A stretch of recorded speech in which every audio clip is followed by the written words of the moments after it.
決まりましたか？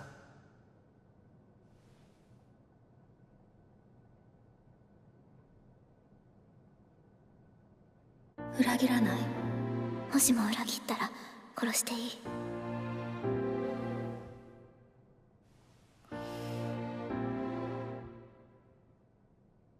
1番です。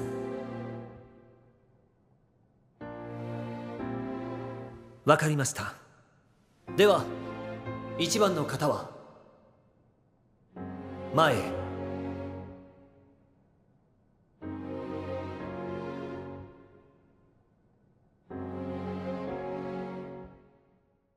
When I think about Sound Euphonium 3, this is the moment I think of.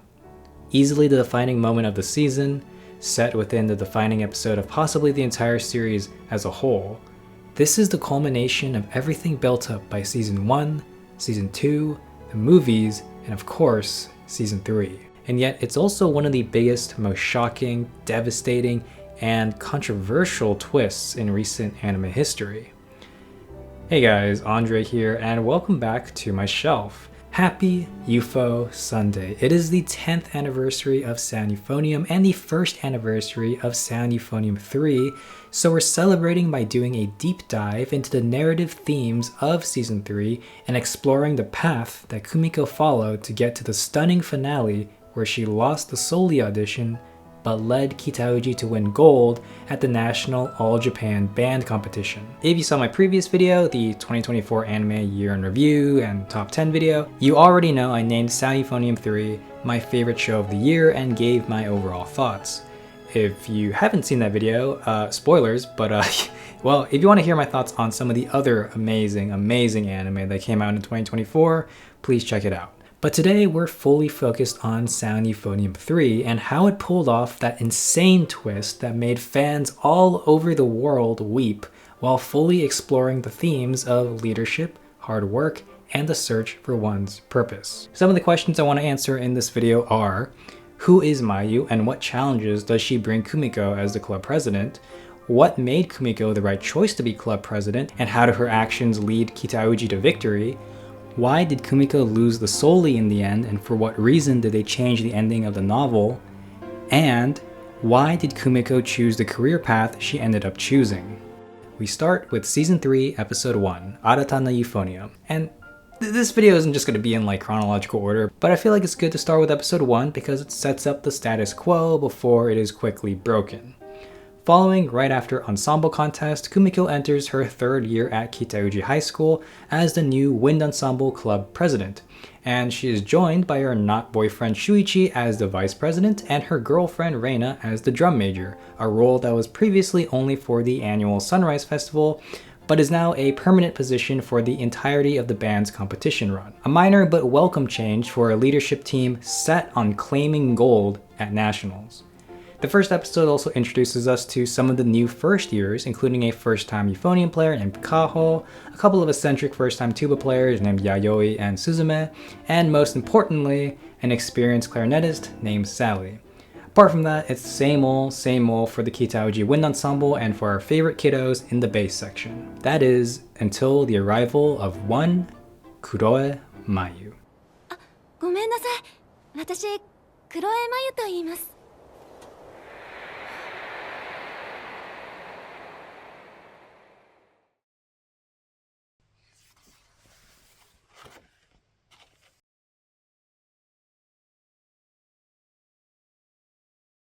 So, who is Mayu? A third-year transfer student and skilled euphoniumist. At first she appears to just be a perfectly nice, though perhaps overly considerate person. Before she joins the band, she asks Kumiko multiple times to make sure it'll be okay. 本当に？本当に大丈夫？むしろみんな歓迎してくれると思うよ。久美子ちゃんは嫌じゃない？私、やるなら Eupho がいいんだけど。だけど、迷惑だったらすぐ言ってね。私はいつ辞めても構わないから。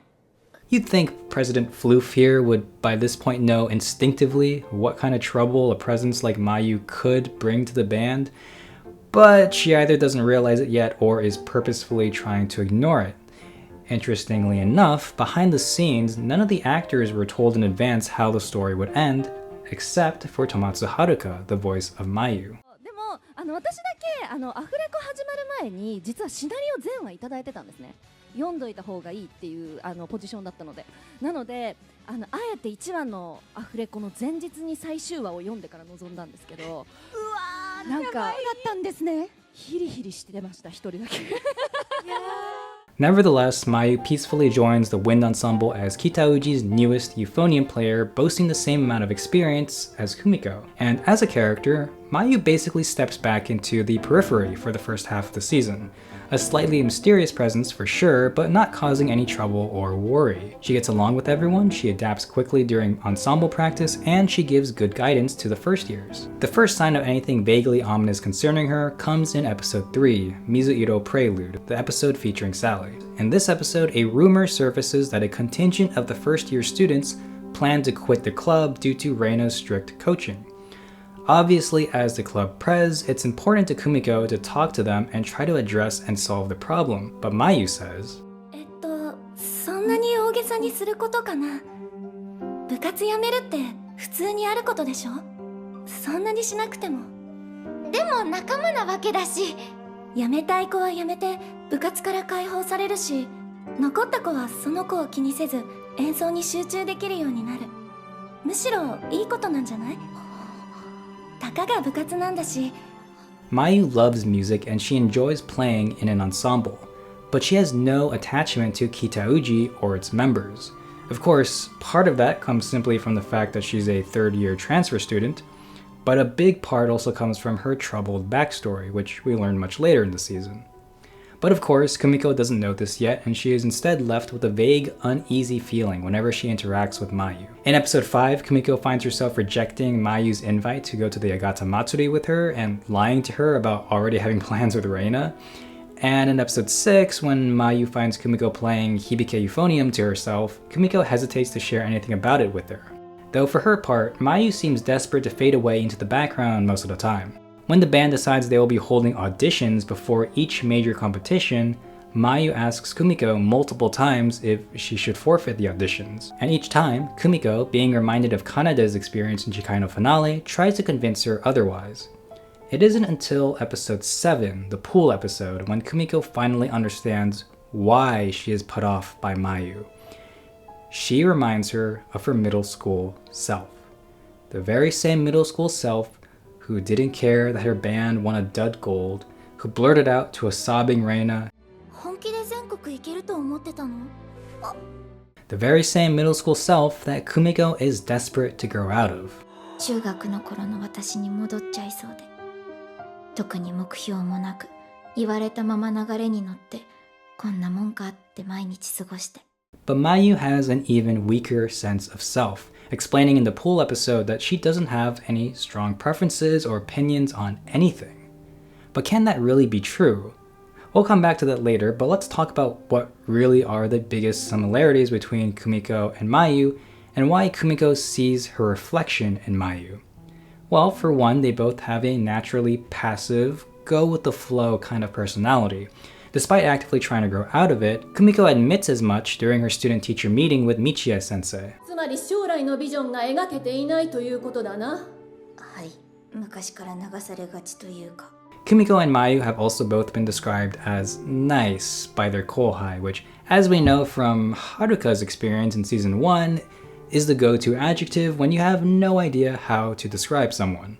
小笠原先輩だってすごいところいっぱいあるじゃないですか。じゃあそれを言ってみてよ。気配りできるし優しいし。他には？その後輩にちゃんと挨拶してくれるし、たまに差し入れも入れてくれて優しいし。優しいしかないじゃない。優しいな。ありがとうございます。大前部長は優しいですね。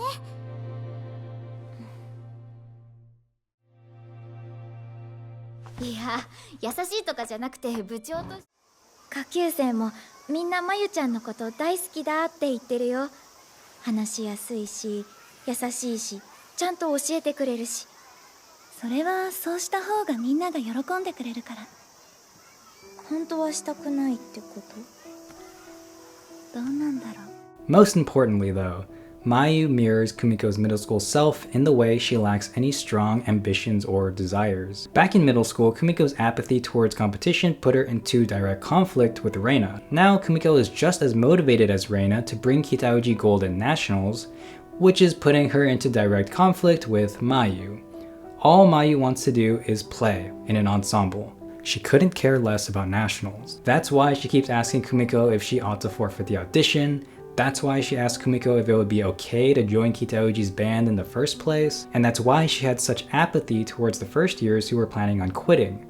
Above all else, Mayu values keeping the peace in the band and keeping everyone happy, which is also probably why she is such a skilled ensemble performer. うまいもんね、まゆちゃん。うまいというか勘がいい。滝先生の求める音をすぐに理解して、それに合わせて吹くことができる。As a refresher, at the start of season 3, Kumiko, Reina, and Shuichi helped Taki-sensei pick Kitauji's competition piece Hitotose no Uta, and the third movement of Hitotose no Uta begins with a euphonium trumpet duet soli. Naturally, Kumiko and Reina want to play that soli together at nationals, but Mayu stands in their path. Unfortunately for Kumiko, Mayu's apathy towards competition doesn't stop her from taking the euphonium soli during the second round of auditions. Euphonium 3年黒江真由さん。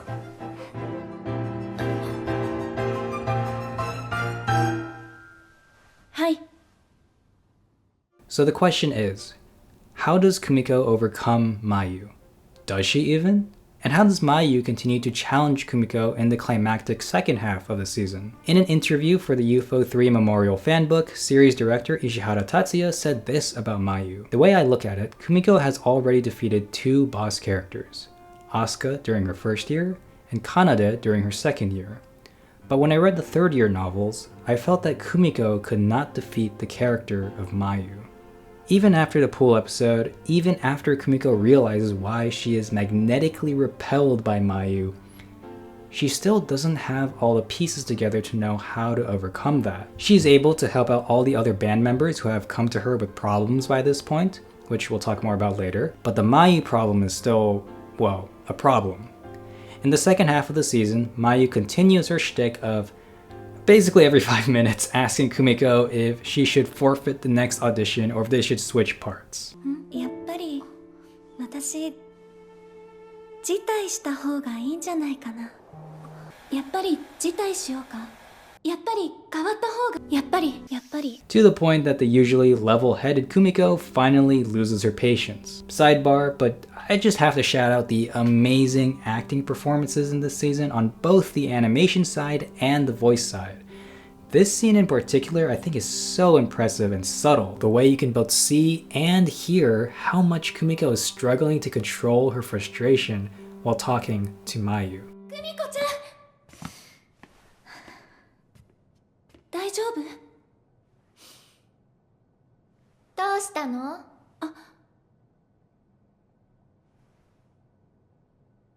私ね、やっぱり変わった方がいいと思うの。私はソリじゃなくても。お願いだから二度とそういうこと言わないで。ごめん。謝らなくていいよ。私、本当に気にしてないから。部屋戻るんだよね。一緒に行ってもいい？休みたいから。一人にさせてもらってもいいかな。 Tomio Kurosawa deserves every award she probably won't even be nominated for. But back on topic, Mayu's priority is keeping everyone happy. Kumiko's priority is getting Kitauji gold at nationals. So who's in the right?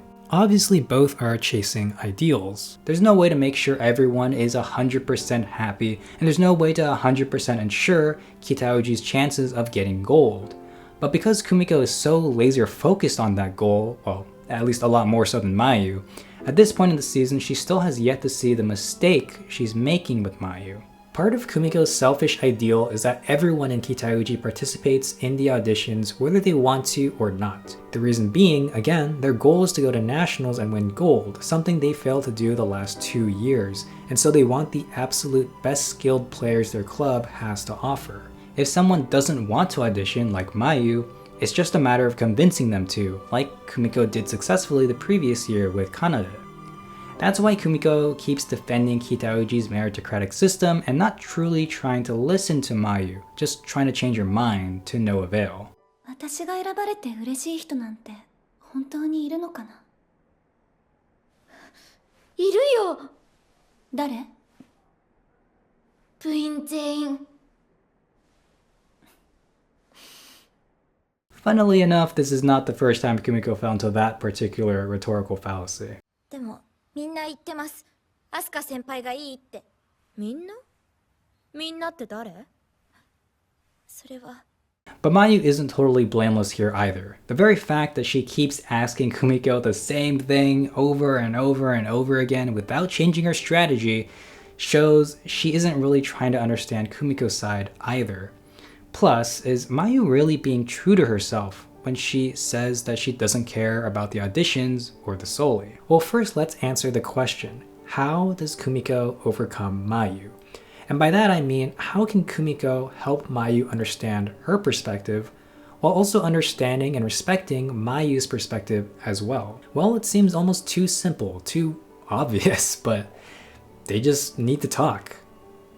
But to each other, not at each other. And Kumiko finally finds a way to break the ice with Mayu after talking to Kanade in episode 11. She finally realizes what the missing piece of the Mayu puzzle is, the final thing that links the two of them together, their shared trauma. In episode 12, just before the final audition, Kumiko finally meets Mayu eye to eye. She apologizes to her for her insensitive actions during the season and asks her point blank about her past audition trauma. Kumiko, of course, went through some trauma herself in middle school. When she was chosen to join the competition group over her senpai because of an audition, her senpai lashed out at her. So Mayu finally reveals her backstory. It's left somewhat vague, but she explains that she once had a close friend who was also a Euphonium player. But after getting chosen over her multiple times from auditions, some drama broke out and she quit music altogether. This experience is what shaped Mayu to the person we know today. Someone who is very skilled with the Euphonium, likes playing music in an ensemble, but is desperate to avoid auditions. And Kumiko finally recognizes the inconsistency in that description and the conflict in her. In the pool episode, Mayu claims to be someone who has no sense of self and has no strong desires, opinions, or preferences. But it turns out, Mayu does have a strong passion after all, music. That's why she can't bring herself to play poorly and fail the auditions on purpose, and why she is constantly asking Kumiko to let her forfeit instead. Ever since the incident with her friend, Mayu has had an inner conflict between the part of herself devoted to music and the part of herself paralyzed by the fear of causing band drama. And this inner conflict manifests itself in a way where she plays perfectly during practice and during auditions, but when she talks to people about it, particularly Kumiko, she puts on an extreme people-pleaser persona and claims not to care about any of it. And Kumiko is probably the first person to ever see through this and recognize Mayu for who she is deep down, which catches her off guard. 演奏に嘘はつきたくない。知ってるよ。少なくともまゆちゃんの演奏はどうでもいいって思ってる人の演奏じゃないよ。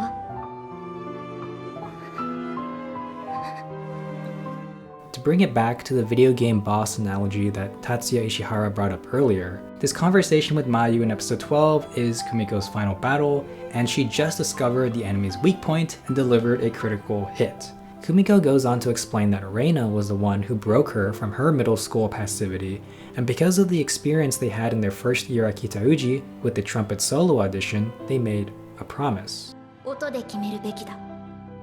上手い人が吹くべきだって。あの時の気持ちを3年間信じてきたことを裏切りたくない。これは私のわがまま。And even though Kumiko has explained this to Mayu so many times, that Kitauji is a meritocracy, so the best player wins, I think it never really sank in for Mayu how strongly Kumiko believed in that, because those words are probably similar to what Mayu heard from her friend before her friend eventually snapped. But now Mayu realizes that Kumiko means what she says, or at least that she's determined to follow through with this conviction to the very end after spending the whole season learning what that really means. And I think it's in this moment that Kumiko ultimately defeats Mayu by finally seeing her and getting through to her. Now the literal results of the audition don't matter as long as she stays true to herself and her convictions. Kumiko loves Kitauji. She loves it because they prioritize merit over seniority, because it's a place where talented players like Mayu have a chance to thrive. 久美子先輩って才能ある子好きですよね。あ、なんかわかる。ですよね。 And so she's willing to do whatever it takes to win Kitauji Gold at Nationals, no matter the cost. Even if the cost is losing her chance to play the duet with Reina. But perhaps that's the type of sacrifice a leader has to make.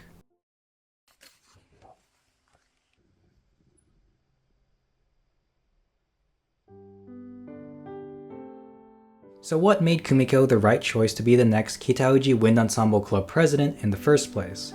And how does she grow into the role over the course of the season? I think the first thing to note that's interesting is the way Kitauji selects the next club leaders is just simply by having the current club leaders choose who to pass the role on to. Unlike the stressful audition process, which pits everyone against each other in a way, this process is much more about passing the torch to the next generation. In the third-year sequel/spin-off novel Minna no Hanashi, Ayano Takeda writes, during middle school, Ririka's concert band used a candidate voting system to decide who would be president. Kitauji's system was completely different from that. Their senpais selected who would be in that role. Her senpais, President Yuko Yoshikawa and President Kumiko Oumae, and the people before them would entrust the role to the next generation. The biggest pro was that it didn't provide any psychological harm to people not selected, but one negative might be that they didn't take the person's opinion into consideration. And it's safe to say that Kumiko was probably more blindsided by her senpai's decision to make her the next club president than we were as the audience. She is the main character of the show after all. But within the world of the show, she's just one of the Euphonium players, and not one who held any particularly notable roles in the club before this. Normally you'd think the club leader role would go to someone with a much more showy instrument like a trumpet or a saxophone, or someone who's special in some way. But it may be precisely because Kumiko is just an ordinary Euphonium player that she was the perfect choice for president. In fact, she isn't just an ordinary Euphonium player, what am I saying? She's probably one of the most Euphonium-y Euphonium players to ever play the Euphonium. Asuka's words, not mine. お前ちゃんはほんと UFO っぽいね。私自分のこと UFO っぽくないってずっと思ってたんだ。だから大前ちゃん見た時びっくりしたの。こんなに UFO っぽい子がいるんだって。褒めてます？褒めてるよ。だからかな。話聞いてほしいって思ったのは。So what exactly does it mean to be Euphonium-y? And how does that translate to leadership potential? Well, let's think about it. What role does the Euphonium play in an ensemble? As San Euphonium likes to remind us, the low brass section of the band in general is often the least popular section and as a result has the hardest time recruiting members. The instruments are big and cumbersome to handle and they rarely ever get to play the main melodies in ensemble music. But the Euphonium stands out among this group because of its wide range of pitches and its warm, versatile sound. Because of these qualities, the Euphonium is considered the lead instrument and soloist of the low brass family and is often used to support or double almost every other instrument in the band. John Philip Sousa, the famous American marching composer and conductor, as well as the co-inventor of the sousaphone, once said, "A band is only as good as its euphonium section."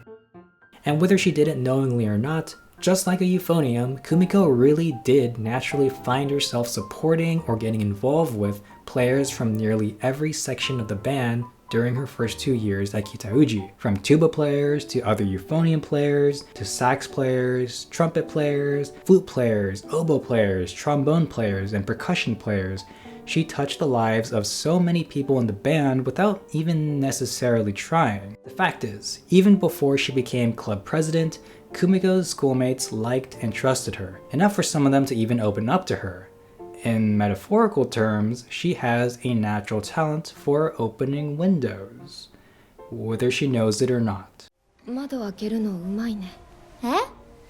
さっきちょっとしか開かなかったから。ああ、内側からだとコツがいるのかもしれませんね。そうじゃない。やっぱり自分が分かってたらいいことだから。私は分かってないですけど。窓開けるの上手で嬉しかった。それだけ。はい。 And in season 3, once she became president, we can add to that list of people she supported another tuba player, a clarinet player, a contrabass player, and even a French horn player, though indirectly. 竹川さん。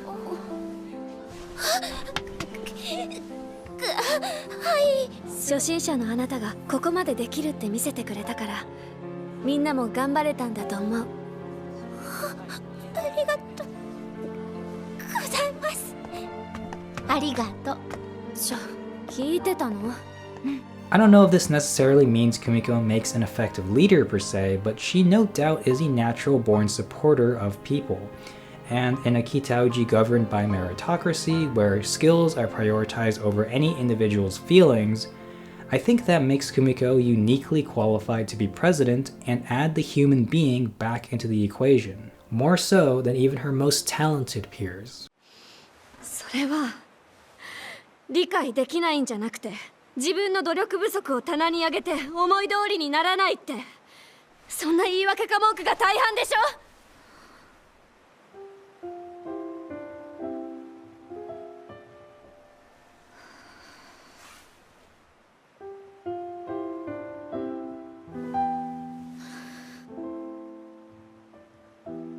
私はそうは思わない。久美子、これだけ部員から疑問の声が出ているものを部長として無視はできないよ。 And so, with Kumiko as club president, we see her tending to individual students' issues for most of the first half of season 3, all the while learning what her role as club president really means.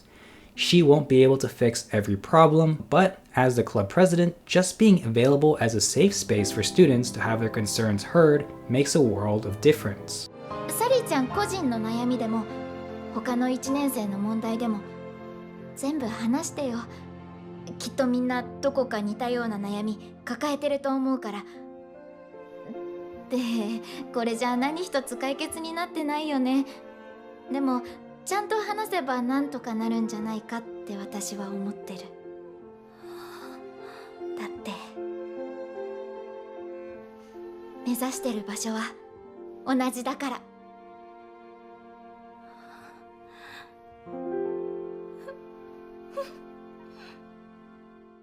But there is a limit to how effective it is to just hear people out, which Kumiko learns the hard way in the latter half of the season. If you recall, in the latter half of the season, Kumiko loses the Euphonium solo to Mayu during the second audition, among other major changes to the competition membership, the fallout of which sends shockwaves across the band, including, of course, to Kumiko herself. Eventually, to Kumiko's panic, the club members start to doubt the necessity of having multiple rounds of auditions in the first place, and Taki-sensei's judgment is called into question by many, to Reina's frustration. And thus, the Kitaoji Wind Ensemble is thrown into disarray just before the critical Kansai competition, where they ended their run the previous year. And it's up to the club leaders, namely Kumiko, Reina, and Shuichi, to bring everyone back together. Unfortunately, the three of them are also in disarray. Reina is quick to scold anyone who badmouths Taki-sensei, Shuichi is quick to tell her she's being too harsh, and Kumiko is stuck in the middle of them, racking her brain for a better solution. She and Shuichi at one point come to the conclusion that they need to involve Taki-sensei. Kumiko pitches the idea to Reina that they should have Taki-sensei explain to the entire band why he made the decisions he made during the auditions. Reina, I think rightfully, rejects the idea. Not only is it unbecoming of the club president to rely on the conductor to help solve student drama as Reina suggests, but I think it would also put Taki-sensei in an unnecessary position where he has to prove his expertise and authority to his own students. Also, when Kumiko visits Asuka to ask for her advice in episode 10, she immediately points out the selfishness in this proposal. 偉そうなこと言ってるけどさ、結局大前ちゃんのわがままなんだよ。わがまま？オーディションやって一番上手い人が吹いてほしい。選ばれないならちゃんと理由を滝さんに説明してほしい。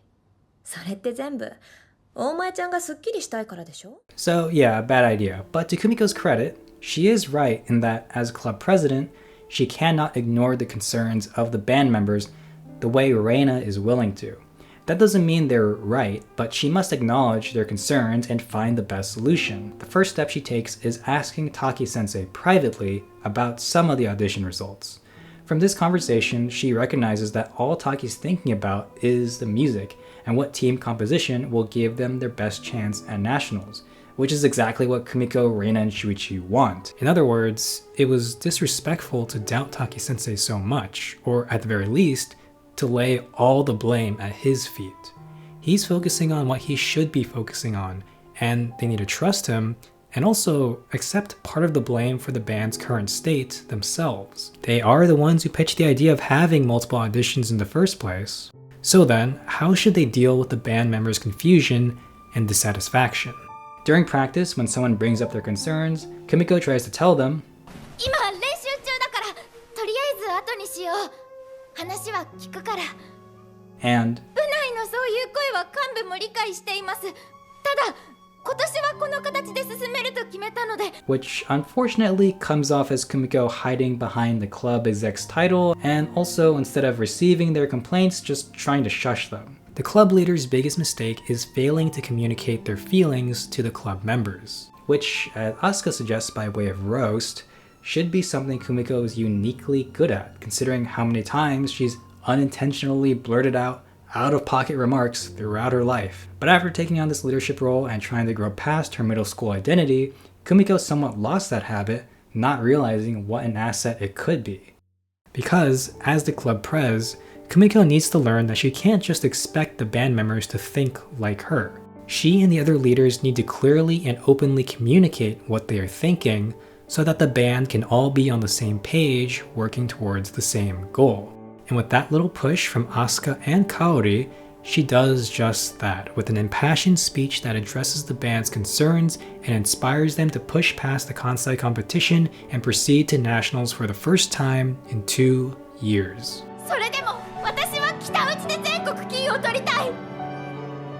わがままかもしれない。でもここにいるメンバーと不満も戸惑いも全部吹き飛ばす。最高の演奏をして全国に行きたいんです。 So, after all is said and done, what made Kumiko a great club president? What makes a great leader? Well, if you ask Kumiko, she'd probably say, for one, honest and open communication. Make yourself available at any time to hear your team's concerns and take them seriously. Secondly, make sure everyone is on the same page with the team's goals, and they all understand why they're doing what they're doing. Third, own up to your own mistakes. It's okay for a leader to apologize if necessary. And fourth, show your team that you believe in them and remind them that their hard work will pay off. Plus, as a bonus, maybe assure them that the soli went to the right person. But I'm getting ahead of myself. Before that,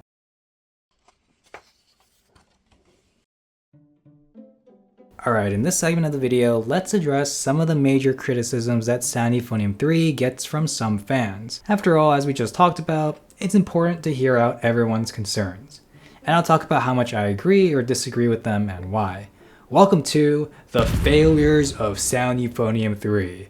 Or, I don't know, how about why Sound Euphonium fans are wrong. Damn, maybe that's what I should have told the whole video. Anyway, from what I've seen online, most Sound Euphonium fans absolutely love Season 3. But from the people who have qualms about it, which is totally okay, the main criticisms I've seen are that 1, the story is too rushed, 2, there's not enough ensemble performances, and 3, the big one, they shouldn't have changed the ending of the novel. Starting with the first point, the story is too rushed. The argument for this that I've heard is basically that they adapted 2 whole novels in just 13 episodes, so the story had to be unnecessarily condensed. In comparison, season 1, which was also 13 episodes, only adapted 1 novel. But remember y'all, season 2 was also 13 episodes and it adapted 2 novels, just like season 3. I think at the end of the day though, whether pacing is good or bad comes down more to a personal feeling rather than like the literal math. And to be honest, I actually do agree that season 3 is rushed. Slightly. I find the pacing of season 3 to be basically perfect almost all the way through. But I do want to talk about a few things. First off, you guys know I'm a Sally stan as a former clarinetist myself, so it pains me to say, I think episode 3, which is the episode featuring her, is the weakest episode in season 3, mainly for the pacing. I just think some of the setups and resolutions are underdeveloped. For example, the plot point about a bunch of the first years planning to drop out sounds really major and important, but it's really only described to us by Suzume. I wish we actually saw some other first years talking about it, because honestly, I'm still a bit confused if Suzume made up that story or not. Also, I don't know, I might just be an idiot, but I find this scene confusing, like I don't quite follow the dialogue here. Or at least I didn't until I read the version of the scene in the novel, which includes a lot more context that I think is necessary to understand what they're talking about. And also I appreciate the resolution of the episode with Kumiko hearing out Sally's concerns, but acknowledging she may not be able to fully resolve them. But it also seems like her concern about the first years falling behind sort of resolves itself. I don't know, there's just a couple plot threads and scenes in this episode that feel like they're missing dialogue or scenes or something, but maybe that's just me. The other episode I feel has slight pacing issues for me is episode 13, the final episode. But really, my qualm is just with like the first 5 minutes feeling a little disjointed, because it's just like 5 unrelated scenes, one after another, separated by time cards. I kind of wish there was a more elegant transition between those scenes, or something more connecting them. But actually, this part of the episode is taken directly from the novel, so I guess it's not really even an issue that the adaptation created. But either way, I think the entire rest of the episode, episode 13, I think is perfectly executed in terms of pacing. Do I wish there were more scenes after they win gold at nationals, like, you know, they did in season 2 with the senpai's graduation and all that? Sure, but I think ending what is essentially Kumiko's story right when she achieves her main goal works perfectly.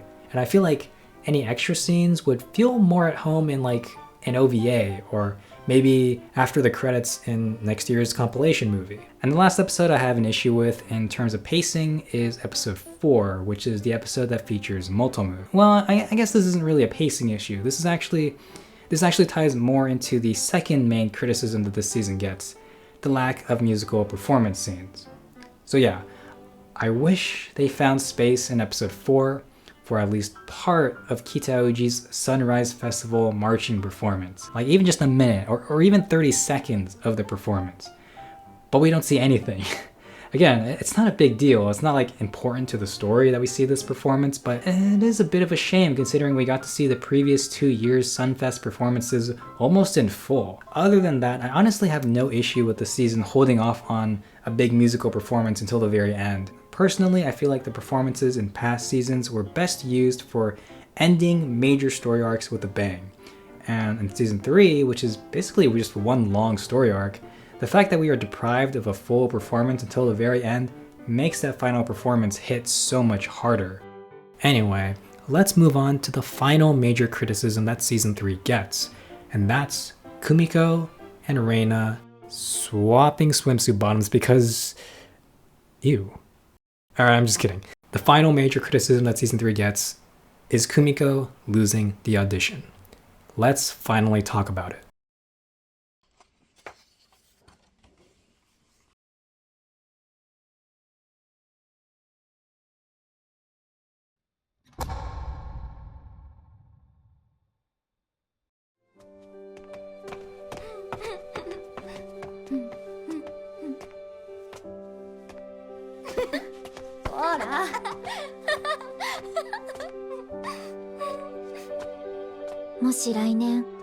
私より上手い子が入ってきたらレイナはどうするんだろう。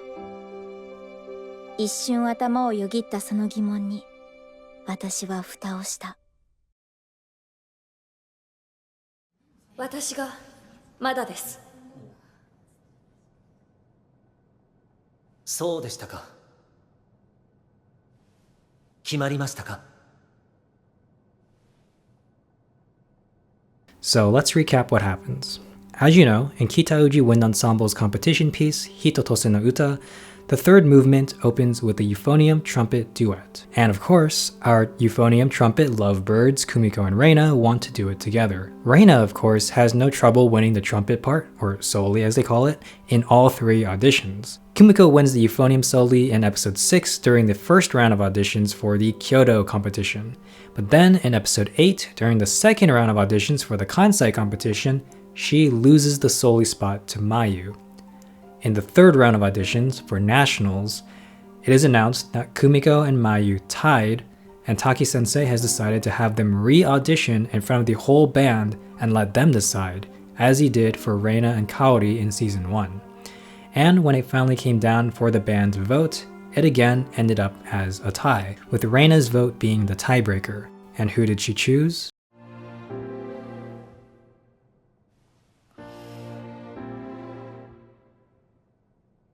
1番です。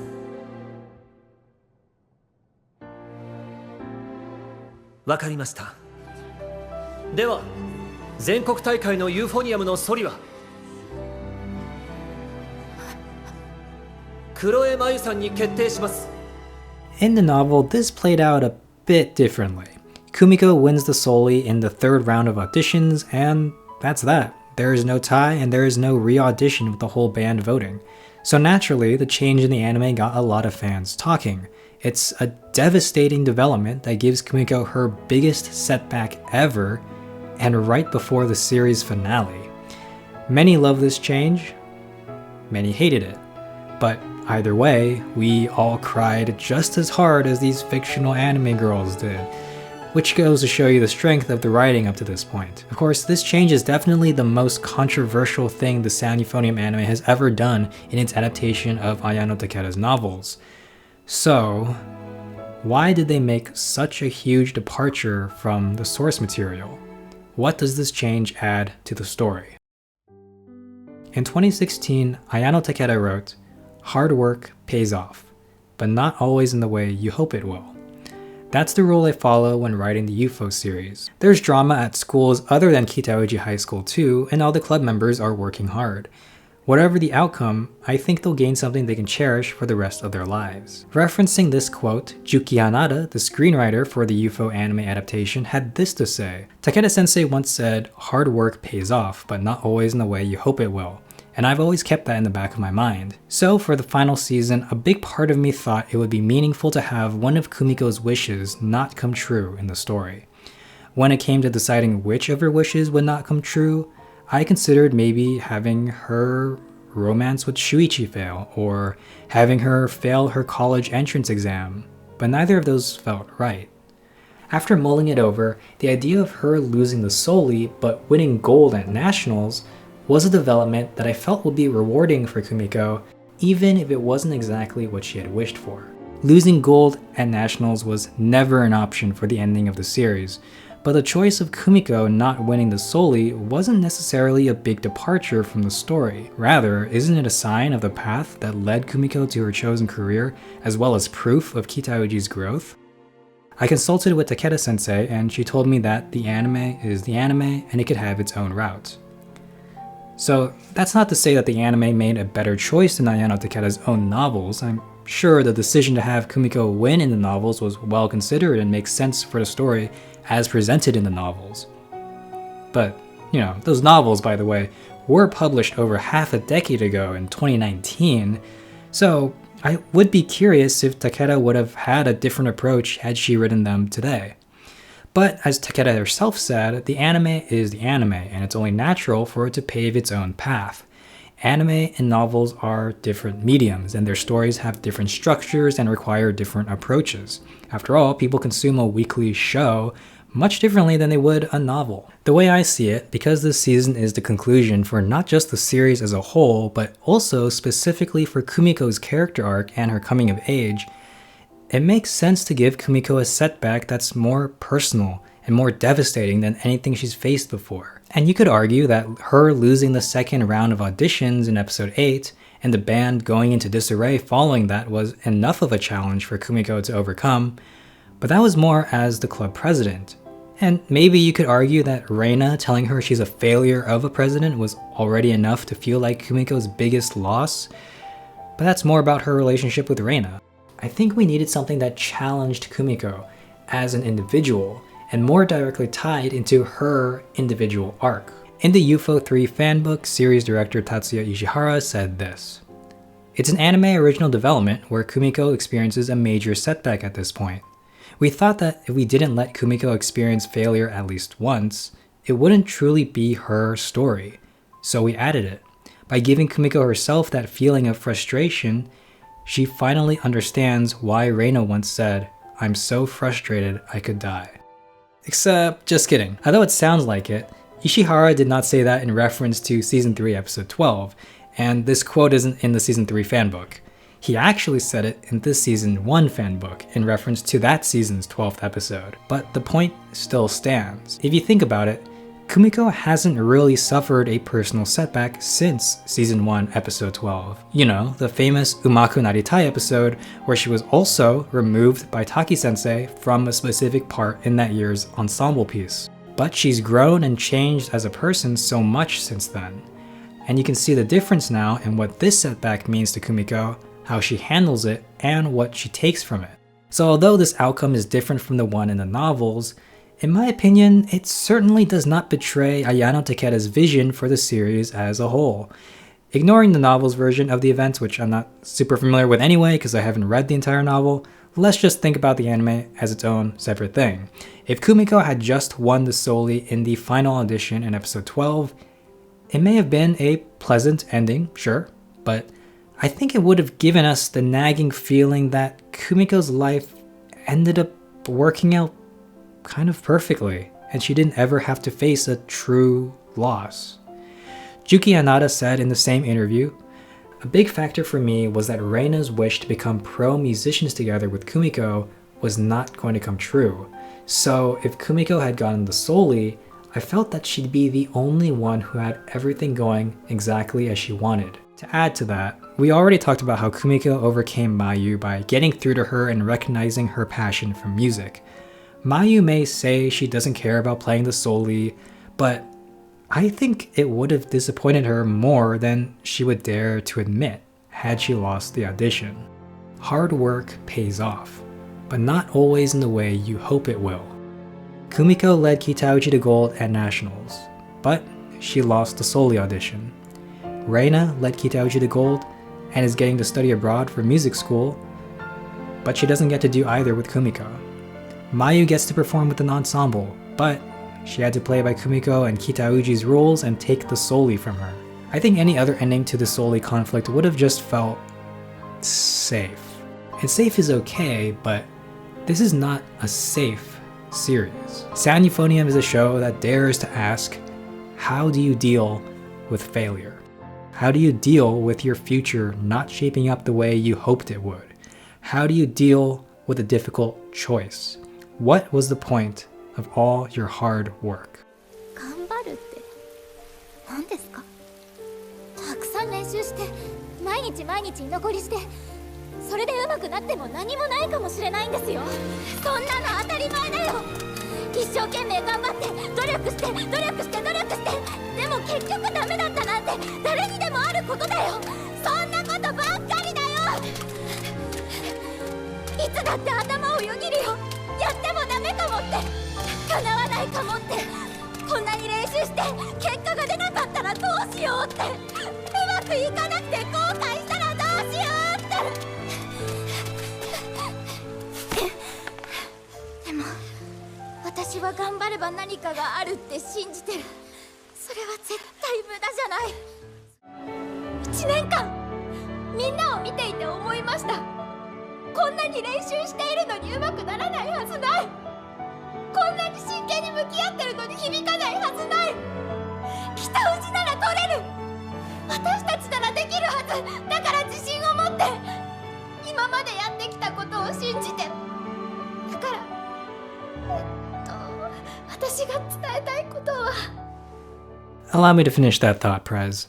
Have faith in your hard work and your goals and dreams, stay true to your convictions, and take the actions you won't regret. And now that I think about it, this may be the overarching theme of the entire series. I just showed you clips from Chikai no Finale in Season 3, but we also saw this theme in Season 2 with Asuka and Mamiko's character arcs, and we saw it in Season 1 with the Kaori vs. Reina trumpet solo audition, which is probably the most relevant here since Kumiko was put directly into Kaori-senpai's shoes for her solo audition. If you don't mind, I actually want to recap Kaori's story because obviously it's really important here. If you recall, back from Season 1, Kitauji's merit-based audition system was not put into place until Kumiko's first year, when Taki-sensei became the new club advisor. So when Kaori was a first year, Kitauji was still under a seniority-based system for choosing who gets to play what parts, particularly solos. Kitauji was also not known for having a competitive wind ensemble, and many of its members just didn't take it seriously. So as a first year, despite the fact that she was probably one of the most skilled trumpet players in Kitauji at the time, Kaori had no chance of getting a solo until her senior year. So she waited. Her second year comes around and there's this whole drama with Nozomi and many of the new first years trying to fight against the seniority system. Kaori tries to convince them to stay, but they all end up leaving the band. But Kaori stayed, and she continued to wait. Finally, her third year comes, and with it, her chance to play a solo. But this year, the club advisor is replaced by someone new, a man named Noboru Taki, who abruptly changes Kitauji into a meritocracy, gives the students a much stricter practice regimen, and sets their sights on nationals, a place Kitauji has never been. But most importantly, he announces that Kitauji will now be holding auditions to decide who gets to perform and who gets what part. And just her luck, Kaori, who since her first year has always been the strongest trumpet player at Kitauji, is met by one special Kosaka Reina, a first-year trumpet player whose skills rival her own section leaders 2 years older than her. And when the audition results come out, Reina beats Kaori for the trumpet solo fair and square. This year was Kaori's last chance to play a solo, but fate had other plans for her. Like the kind senpai she is, she accepts defeat and attempts to make peace with it, despite others like Yuko wanting her to fight back. At this point, Kaori was used to waiting and letting others take priority before her. Her kind but passive personality making her not willing to advocate for herself, so she stays quiet. But something within her isn't satisfied. So when Taki-sensei offers students the chance to re-audition with the band voting, Kaori, possibly for the first time since she arrived at Kitauji, stands up for herself and requests to re-audition for the solo. She needs to hear Reina's solo with her own ears before she can truly accept the results.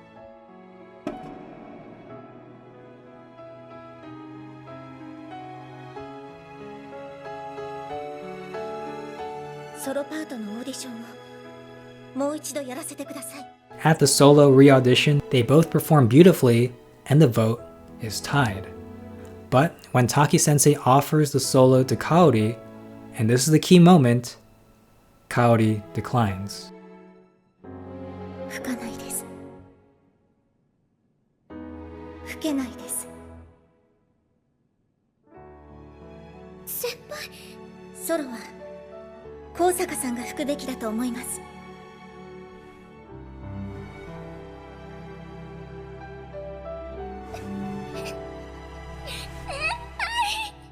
先輩はトランペットが上手なんですね。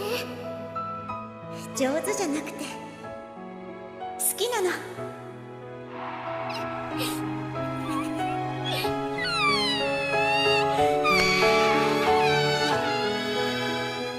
In so many ways, Kaori paved the way for Kumiko, whether Kumiko realized it or not.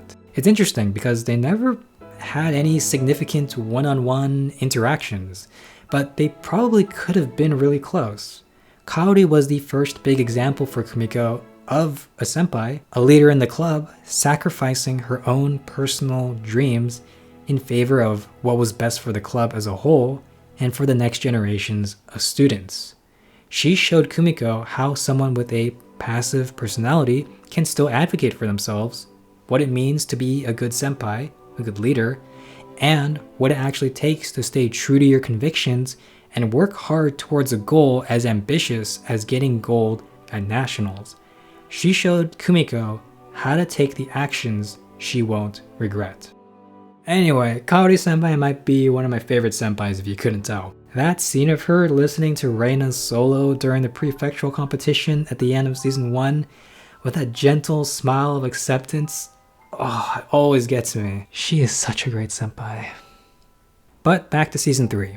During the final Euphonium Soli re-audition, how do Taki, Kumiko, and Reina all take the actions they won't regret?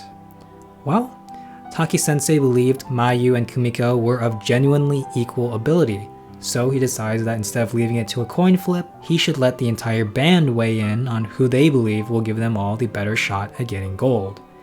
So he decided to have Kumiko and Mayu re-audition in the same way as the Reina Kaori re-audition 2 years ago. Kumiko wanted the re-audition vote to have no biases, and for the band to vote purely based on the sound, not the players. So she decides to make it a blind audition. Again, the band will have to decide which Soli performance will give them the better chance at gold. And Reina, well, after the vote ends up being perfectly tied between Kumiko and Mayu, the decision falls squarely on her.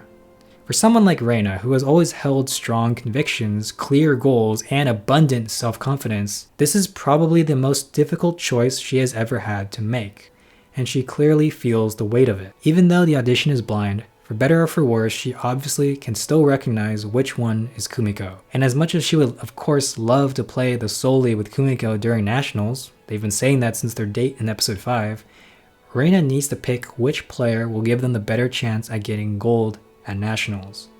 Both are of course good choices, and you can never predict how the judges will respond to either of them, but Reina needs to make the decision she won't regret. On one hand, there's the question for Reina of, how will Kumiko feel if I don't pick her in this moment? She flashes back to the moment in season 1, right before the trumpet solo re-audition, when she and Kumiko promised never to betray one another. On that day, Kumiko bravely stood by Reina's side alone during the vote. But what about today? Right now? What would it mean to betray Kumiko? I think Reina knows at this moment that Mayu may be the better soloist, even if only by a slight margin. So if she chooses Kumiko at this moment, they will get to play together at nationals, and perhaps they will still win gold and all will go perfectly. But if they lose gold after Reina chooses Kumiko, Reina would have no one to blame but herself, and she'd feel like she betrayed Kumiko and Kitauji, and Kumiko would probably share in that guilt. They chose themselves over Kitauji. On the other hand, if Reina chooses Mayu, believing her to be the better soloist, and they still lose gold, at the very least, she would have no regrets about her choice. Kumiko and Reina will be satisfied knowing they did all that they could to get Kitauji gold, and they can safely pass that goal to the next generation to make it come true. But in the end, none of those what-ifs matters. Reina's task in this moment is to definitively determine on sound alone whose Soli will give Kitauji even the tiniest, slightest, better chance to win gold. And she chooses Mayu.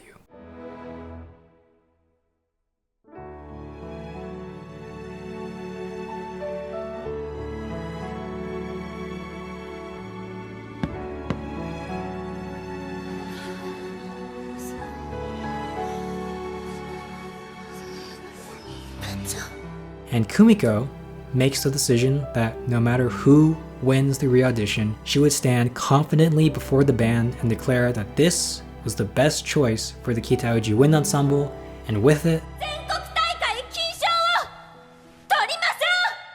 Kumiko and Reina took the actions they wouldn't regret. That doesn't necessarily mean they made the objectively best decisions or the right decisions, but you can't help but be proud of them for staying true to their convictions. Because even if you take the action with the least regrets, that doesn't mean it won't be difficult or frustrating.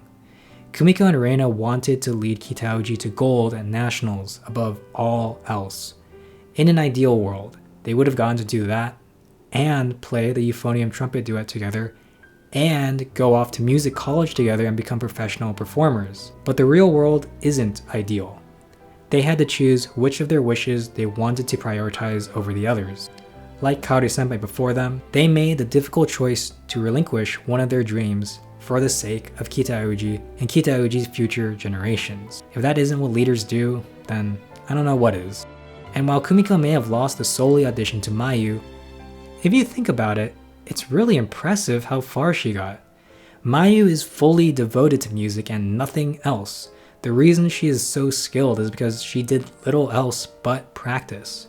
But Kumiko, on the other hand, has had to juggle practicing with managing the band as the club president and dealing with all the band members' problems throughout this season. On top of that, she was also struggling all season with her future career path. And by the time the re-audition rolled around, she had just made up her mind that she wasn't going to pursue music after all.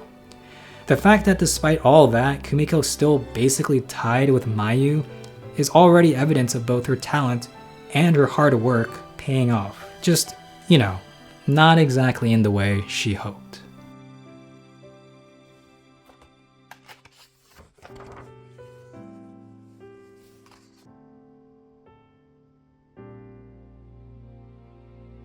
The last question I want to answer today is, why did Kumiko choose the career path she did? What led to her becoming a teacher, and more specifically, the assistant club advisor to the Kitaoji High School Wind Ensemble? We already established that she had a natural talent for supporting people, which led her to eventually become an ideal club president. But beyond that, Kumiko was so focused on her club duties that she had no idea what she wanted to do after high school. And she spends the entire season trying to decide. Over the course of season 3, she talks to and gets advice and suggestions from many different people. When Kumiko talks to her father, he assures Kumiko that he won't force anything on her, and she ought to ask her sister for advice. When Kumiko talks to Michie-sensei during the teacher-student conferences, she is told not to overthink it as life will seldom go as planned anyway. Wink wink. When Kumiko runs into her middle school friend Azusa, she suggests Kumiko to stay on the path of music because even if she's not sure if it's her true passion today, it could blossom into that down the line. Plus, there are many professions that a music education could lead to other than just a performer, if that sounds unrealistic. When Kumiko talks to Hazuki after they visit the college fair together, she reveals that she's going to become a nursery school teacher after Michie-sensei suggested it to her. Sometimes a trustworthy adult can see your future more clearly than you can. When Kumiko talks to her mom, she says, "It doesn't matter what you do as long as you can make a living," which, yeah, thanks mom. When talking to Sapphire, Sapphire has this to say. 今の毎日は種まきみたいなもので、まだ知らない未来の楽しみをいっぱいいろんなところに埋めているようなものなんじゃないかなって。When she sees Mizore after her university concert, she asks what Mizore would think if Kumiko also went to her music college. And Mizore says this. なんとも思わない。なんとも。だってそんな姿想像できない。When Kumiko talks to her sister Mamiko, in episode 7, she encourages her to find her passion but embrace the struggle. But I actually really want to talk about their conversation in episode 11, when Mamiko is helping Kumiko get ready to attend Mizore's concert. Because while everyone else Kumiko talked to was kind enough to offer advice or suggestions, I think Mamiko is the only one who really understands Kumiko's struggle and shows it. Legitimately, this conversation might be my favorite scene in the entire season, or one of them, because of the attention to detail at every moment of the interaction. Kumiko enters the conversation clearly on edge, expecting another "hurry up and decide already, what are you waiting for?" kind of reaction from her sister, but Mamiko doesn't give her any of that. Kumiko notices and starts to open up. It's the first time Kumiko has felt comfortable to truly open up about her troubles this season, and she starts to get teary-eyed. And Mamiko doesn't necessarily offer much but her ear for support, and in her sparse responses, she's careful not to add any extra pressure on Kumiko. But she proves that good listening runs in the family. It's just a beautifully written scene, and according to the Eupho 3 fanbook, it's also one of Tomoyo Kurosawa's favorite scenes. どこの大学受けるんだっけ？まだ決めてない。そっか。音大は？音大はないかなって。どうして？なんとなく。じゃあ仕方ないね。え？動かない。まあ、なんとなくっていうのが一番抗えないからね。学校でね。オーディションがあって、ソリが私から別の子になった。すごい練習して上手くなって絶対取り返すぞって思ってるけど、なんていうか、まあ大人になるってそういうことかもね。え？知らないけど。 So anyway, KyoAni, when are we gonna get to Mamiko merch? The last person Kumiko talked to this season is, of course, her best friend slash lover, Reina, who was, well... 音大にしたら鎧塚先輩みたいに。そんな風に決めていいもんじゃないでしょ。音大は鎧塚先輩も無事入学したわけだし。またそれ音大でいいんじゃないの？レイナって本当に私に音大勧めてくるよね。やっぱり音大は嫌なの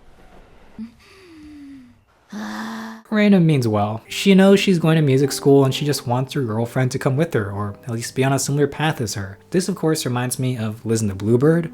In that film, we learned that Mizore got a recommendation for music school. Mizore is unsure about going until Nozomi says that she'll go too, but Nozomi herself isn't certain that she really wants to go or is even cut out for it. Anyway, while I was watching season 3 last year, I couldn't help but wonder if Kumiko and Reina's relationship would end the same as Nozomi and Mizore's, with them parting ways after high school.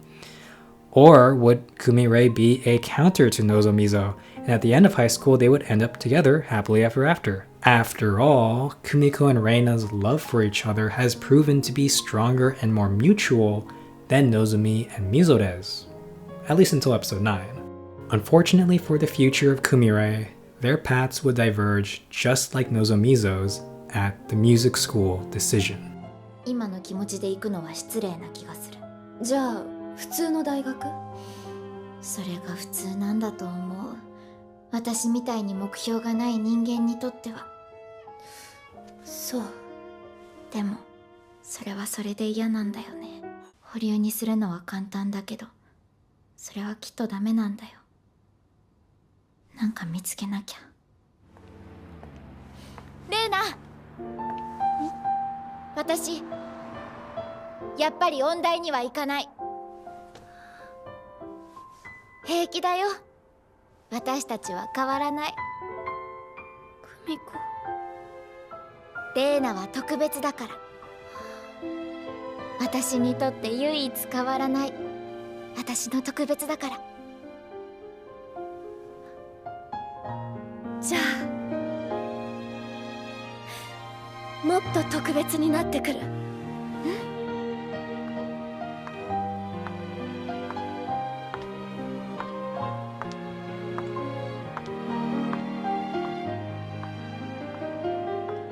So what did Kumiko end up finding? And how has her past led to her future? Let's trace Kumiko's life chronologically from the beginning. When she was a kid, she admired her sister Mamiko, who played trombone in her middle school wind ensemble. So, Kumiko joined the wind ensemble in elementary school, but was stuck with the euphonium since no one else wanted it. In middle school, she became skilled enough in the euphonium to beat one of her senpais in an audition, which led to some drama. Due to her passive personality, when Kumiko's middle school band failed to proceed to nationals, she was fine with it until she met a crying, frustrated young Reina who started to change her outlook, especially when they reunited in high school. Reina's passion for the trumpet inspired Kumiko, and when she was faced with her first major setback, she realized she desperately wanted to improve. And most importantly, she realized, 私、UFO が好きだ。 she loves the euphonium. And that's season 1. In season 2, Kumiko finds herself getting involved with other bandmates' problems. At the same time, there's also drama at home with her sister wanting to quit university. Kumiko learns that Mamiko unwillingly quit band to focus on getting into university and obey their parents. Now she regrets her decision and urges Kumiko not to be left with any regrets herself. Kumiko learns that lesson in real time when Asuka nearly quits the band to focus on her studies as well. Season 2 has Kumiko learn to appreciate her sister, her senpais, Taki-sensei, and her bandmates. And this culminates at Nationals. Even though Kitauji wins bronze, this is what she tells her sister afterwards. お姉ちゃん、私 UFO 好きだよ。お姉ちゃんがいたから私 UFO 好きになれたよ。お姉ちゃんがいたから吹奏楽好きになれたよ。 She loves wind ensemble. And that's season 2. Season 3 and the movies covers Kumiko's experience dealing with mainly underclassmen, but also with Mayu, someone who, as we've already discussed, challenged her both personally and as Kitauji's club president. At the very end, Kumiko was tasked with prioritizing herself or Kitauji, and she chooses Kitauji. In episode 13, she says to the band right before they go on stage at Nationals, 私は北氏が好きで滝先生が好きでみんなが好きです。そんなみんなと金賞を取りたい。 She loves Kitauji. And that's season 3. It's gradual, but over the course of 3 seasons and the movies, there is a slow progression with Kumiko searching for, drilling down, and finding what she is really passionate about. This is why Kumiko found herself back at Kitauji as an adult. But the other part of that is her line, I love Taki-sensei. We know she was inspired by Reina, but possibly more so than that, she was inspired by her teachers, which is why she became one. Particularly in season 3, it's her conversations with Taki-sensei and Michie-sensei that seem to have the most impact on Kumiko. Starting with Michie-sensei, there was their student-teacher conference in episode 5, where Kumiko admits to having a passive personality, but after their discussion, Michie counters with, 少なくとも今の言葉は流されがちな生徒の言葉ではないと思ってな。 Then there was the moment after the kansai competition in episode 11 where she says, 年を取るとな、若者が頑張ってるだけで涙腺が緩むもんなんだ。 And then there's their final student-teacher conference in episode 12 where she tells Kumiko her career path decision was exactly as she expected, to Kumiko's shock. 大人ってすごいですね。心配するな。大人になったらすぐ思うようになる。子供ってすごいとな。 And although this scene I mentioned earlier from episode 7 isn't a conversation between Kumiko and Michie-sensei, I think it's pretty relevant here too. 道枝先生ああ見えてみんなのことを一人一人ちゃんと見てくれてるよね。すごくない？確かに全員の性格とか希望も全部覚えてるし。うん。先生ってすごいな。 Kumiko also had several illuminating conversations with Taki-sensei. In episode 3, there was their conversation about growing up. 今の自分はどちらかというと子供の延長線上な気がします。先生がですか？ええ。こうやって年を重ねてみると、自分が大人か子供かというのは周りの環境によって決まるのだと思います。 In episode 11, after Taki praises Kumiko for her speech in episode 10, they have the conversation about Taki-sensei once comparing teaching a high school band with the River Styx. ここで指導するようになって2年半。正直、最初はモチベーションを保てるか不安でした。毎年メンバーが変わる楽団で、毎年一度しかない大会を目指すようなものですから。確かに。そう改めて言われると変ですよね。学校の吹奏楽って。大学生だった頃、彼女に言ったことがあるんですよ。それはサイの河原で石を積んでいるようなものじゃないかって。奥さんはなんて答えたんですか？石じゃないよ。人だよ。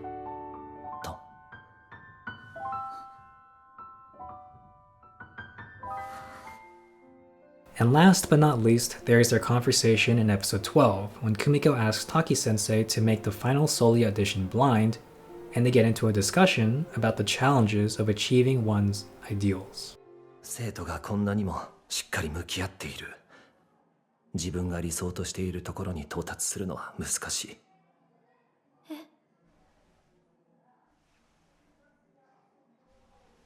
皆さんのような生徒に出会えたことを幸運に思います。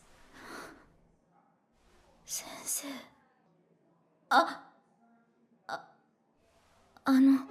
先生にとって理想の人ってどういう人ですか？そうですね。正しい人でしょうか。本当の意味での正しさは皆に平等ですから。大前さんはどんな大人になりたいですか？私もそんな人になりたいです。 And if you ask me, she has.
新入部員の皆さん、北宇治高校吹奏楽部へようこそ。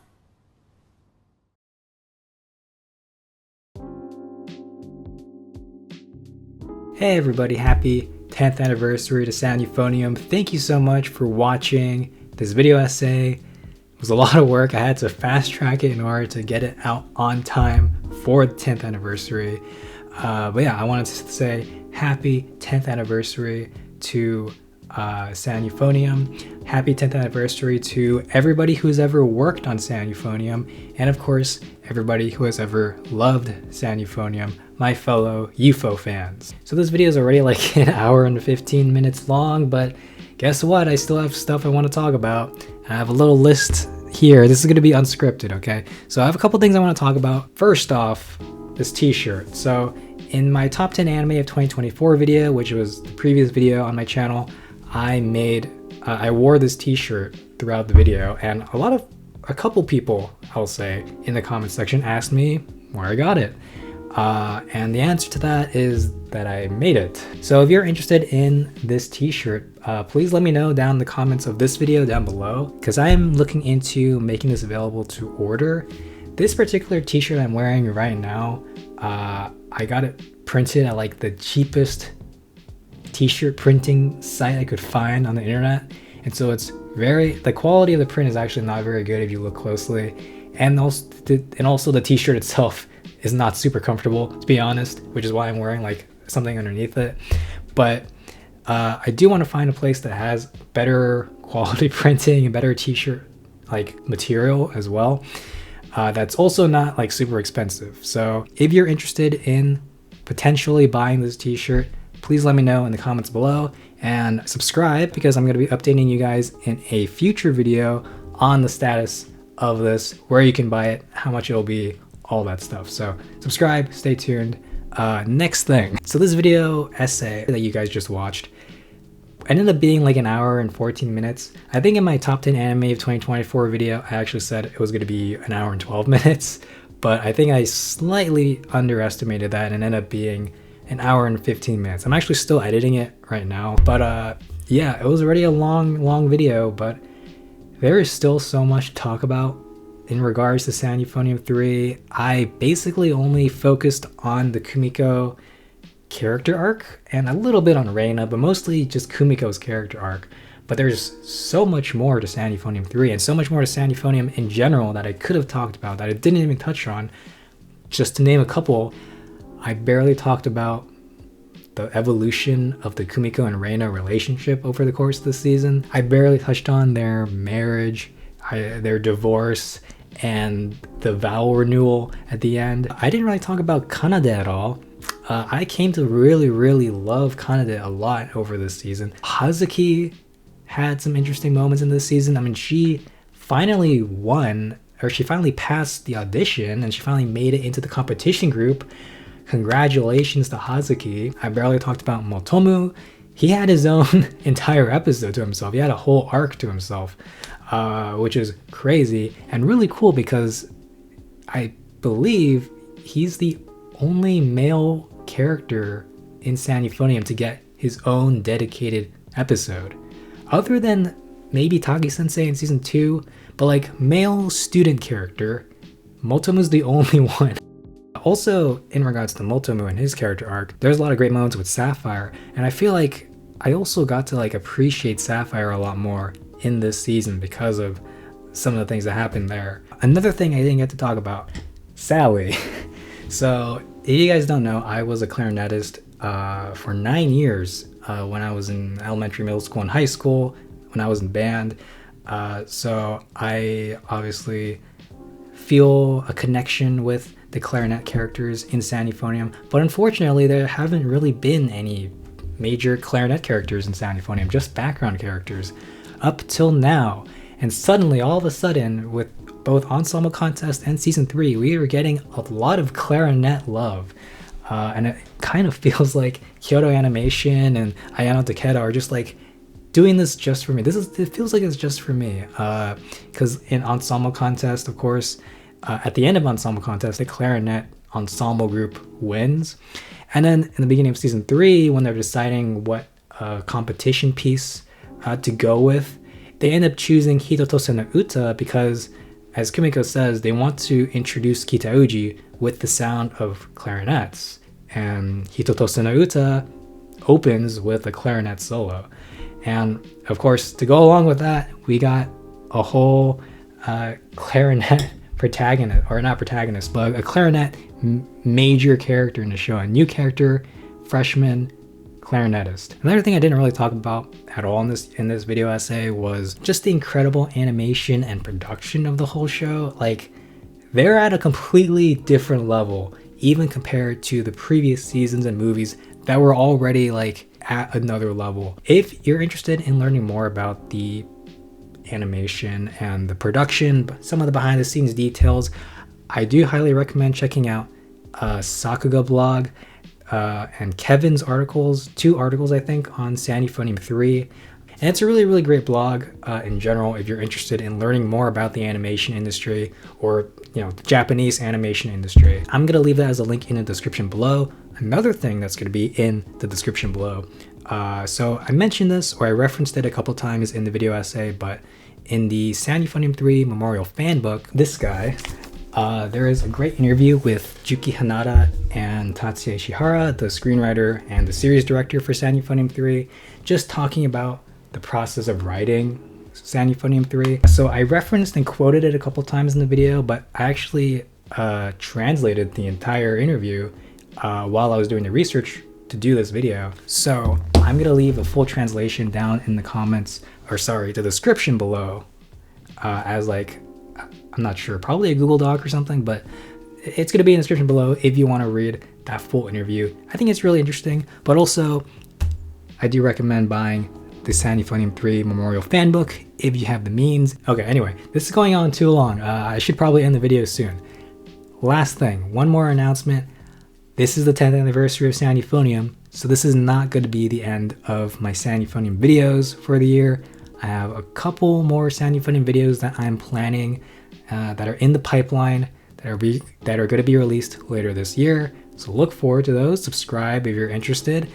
Please like this video if you haven't already. The very next video on this channel might not be sound euphonium related specifically, but there are going to be some more sound euphonium videos later this year. Just stay tuned. Also, please check out the shorts tab on my channel. I'm going to be releasing some more sound euphonium unboxing and like merch show and tells there pretty soon, so check those out. Okay, and the very last thing I'll talk about, I promise, I'm gonna tease the next sound euphonium themed video that I'm gonna be making for this channel. One thing that season 3 gave us that I didn't mention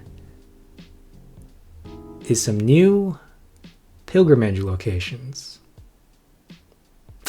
I'll see you guys in the next video. Have an awesome day. Happy 10th anniversary. Let the next piece begin.